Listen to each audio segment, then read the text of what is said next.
Assalamualaikum warahmatullahi wabarakatuh. Yang ramad abang Alhamdulillah. Cukup iman pondok pesantren Bahan Sudah.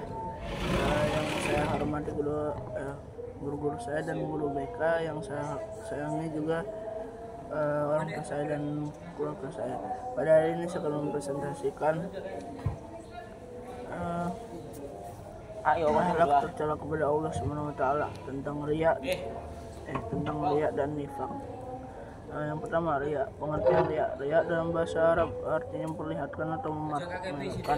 Secara istilah riya itu memperlihatkan sesuatu kepada orang lain, baik barang maupun perbuatan baik yang dilakukan, dan maksud agar orang lain dapat melihatnya dan akhirnya memujinya. Macam-macam riya ada dua, yaitu riya jali dan riya khafi.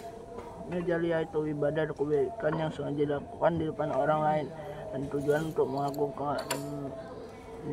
tujuan tidak untuk mengagungkan Allah Subhanahu wa taala, melainkan demi mencari pujian orang lain untuk kebanggaan atau tujuan selain Allah Subhanahu wa taala. Riya khafi yaitu melakukan ibadah atau kebaikan secara tidak terang-terangan tapi dengan maksud agar ia dihormati dan dimulaikan oleh masyarakat. Riya khafi merupakan penyakit hati yang sangat halus dan samar yang ujungnya sama dengan riya jali, yaitu mengharap pujian dan sanjungan dari orang lain. Bentuk-bentuk perbuatan riya dalam kehidupan sehari-hari. Contohnya itu seperti ada orang itu nyumbang di masjid tapi nggak dititipin, dengan maksud agar orang banyak menilai dirinya sebagai orang yang ahli jariah.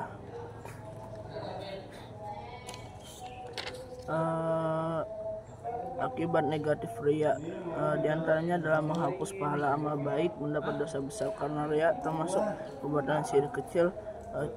Yang terakhir, tidak sama dari bahaya kekafiran karena riya sangat dekat hubungannya dengan sikap kafir.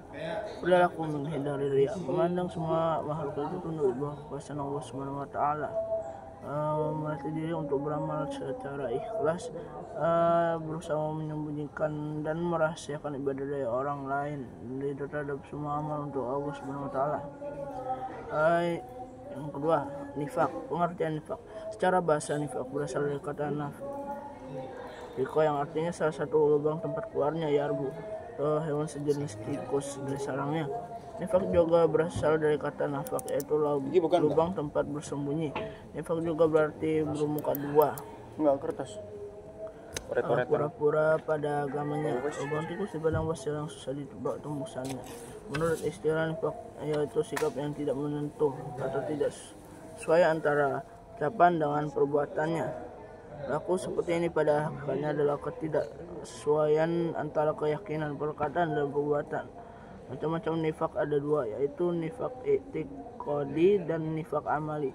Nifaq i'tiqadi adalah suatu bentuk perbuatan yang menyatakan dirinya beriman kepada Allah Subhanahu wa taala, dengan dalam hatinya tidak ada keimanan sama sekali. Dia sholat, bersedekah, dan beramal soleh lainnya.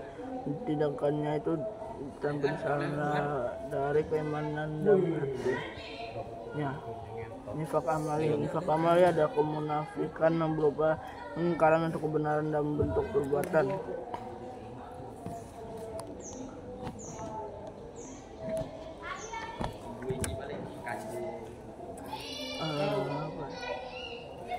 Bentuk dan contoh perbuatan munafik yang hanya berpikir jangka pendek, yaitu kekayaan duniawi semata, tidak punya kepastian dalam berpikir dan bertindak.